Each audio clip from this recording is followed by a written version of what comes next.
And here is the Writer's Almanac for Friday. It's the 16th of March, 2018. The birthday of James Madison, near Port Conway, Virginia, 1751, went off to Princeton, graduated as the colonies were on the brink of revolution. At the age of 29, he became the youngest member of the Continental Congress. James Madison, 5'6", weighed barely 100 pounds, a quiet man, but he worked very hard, and he was very well prepared for every session of Congress. He believed in a strong central government, one of the main drafters of the Constitution.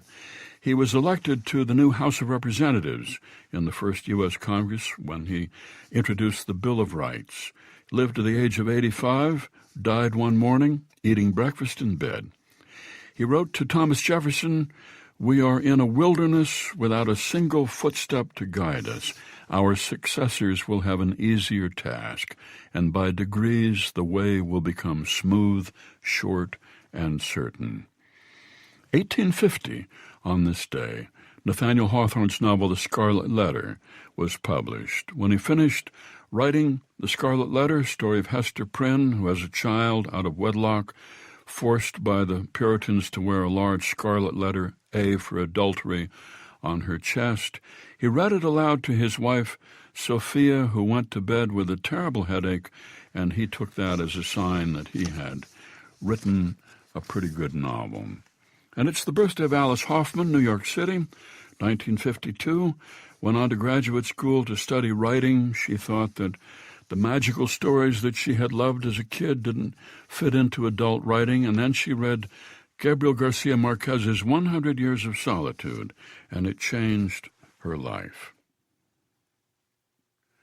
Here's a poem for today by Michael Blumenthal, Days We Would Rather Know. There are days we would rather know than these, as there is always later a wife we would rather have married than whom we did. In that severe nowness time pushed imperfectly to then.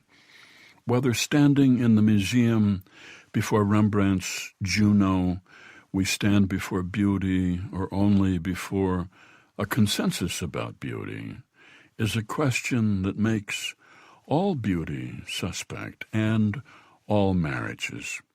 Last night, leaves circled the base of the ginkgo as if the sun had shattered during the night into 1,000,000 gold coins no one had the sense to claim.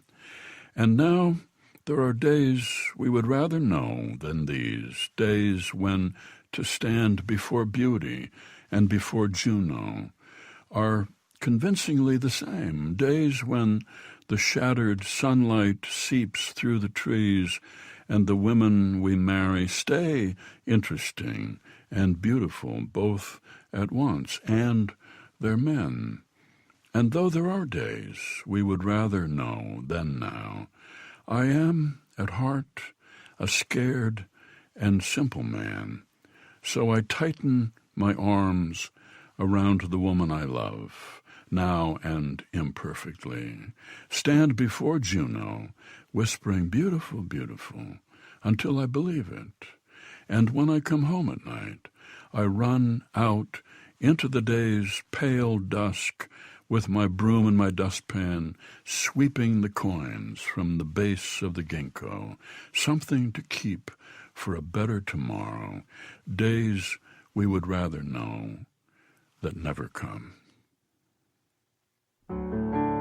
A poem by Michael Blumenthal, Days We Would Rather Know, from his collection Days We Would Rather Know, published by Pleasure Boat Studio Press and used by permission here on the Writer's Almanac, supported by Progressive Insurance, working to make progress for more than 75 years, and by Lumosity, introducing a 10-minute fit test to challenge memory, attention, and problem-solving to calculate baseline scores. Learn more at lumosity.com. Produced by Joy Biles, assisted by Kathy Roach. Be well, do good work, and keep in touch.